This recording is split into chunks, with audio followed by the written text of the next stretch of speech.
আজি ভোগালী বিহুৰ উৰুকাৰ দিনটোত পুৱতি নিশাৰে পৰা চিপাঝাৰ ঘোঁৰা বান্ধাৰ বিশাল মাছৰ বজাৰখনত একাংশ বিক্ৰেতাৰ ভিৰ পৰিলক্ষিত হৈছে। পুৱতি নিশাৰে পৰা তেওঁলোকে এই ঘোঁৰা বান্ধা দৌলখোলাৰ যিটো চৌহদ আছে ইয়াতে মাছৰ বজাৰ আৰু এই বিভিন্ন ঠাইৰ থলুৱা মাছেৰে উভৈনদী হৈ পৰিছে ঘোঁৰা বান্ধাৰ এই বজাৰখন। মোৰ সহযোগীয়ে দেখিয়াইছে ইয়াৰ এক পৰিৱেশ দেখুৱাইছোঁ আমি সহযোগীৰ সৈতে।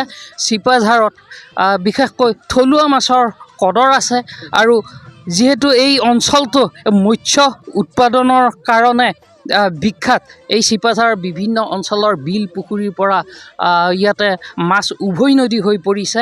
মোৰ সহযোগীয়ে দেখুৱাইছে ইয়াতে কিছু মাছ, বিভিন্ন ধৰণৰ মাছ। আমি ব্যৱসায়ীসকলৰ সৈতে কথা পাতিম। দাদা অকণমান আগবাঢ়ি আহিব। কি মাছ আনিছে আপোনালোকে? আমি আনিছোঁ বৰালি, চিলভাৰ আৰু ৰৌ, ভকুৱা। কেইটামান ডাঙৰ মাছ দেখিছোঁ, এটা দেখুৱাই দিয়কচোন দাঙি।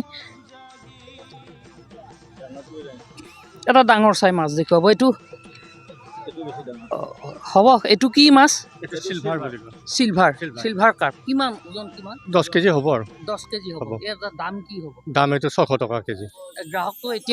গ্ৰাহক এতিয়াও আহি পোৱা নাই? নাই পোৱা, এতিয়ালৈ আহি পোৱা নাই, আহিব আৰু। কেনে দেখিছে? প্ৰতি বছৰে ইয়াতে মাছৰ বজাৰখন হয়, আপোনালোকে আশা কৰি থাকে এটা ভাল উপাৰ্জন? গোটাই বেয়া নহয় আৰু ভালো নহয় সিমান।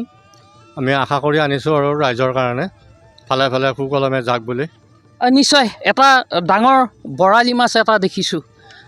দাদা অকণমান আগুৱাই আহিব। এটা বৰালি মাছ দেখুৱাইছোঁ আমাৰ N24 দৰ্শকসকলক এবাৰ আমি দেখুৱাই দিম। মাছটো দাঙি দিয়ক।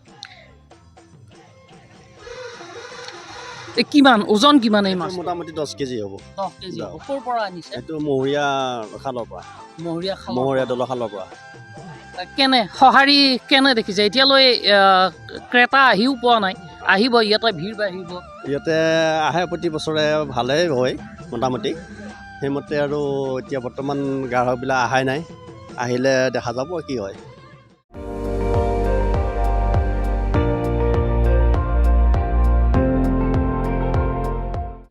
আপুনি চাই আছে ND24, সৰ্বশ্ৰেষ্ঠ নহয় সৰ্বোত্তমৰ দৌৰত।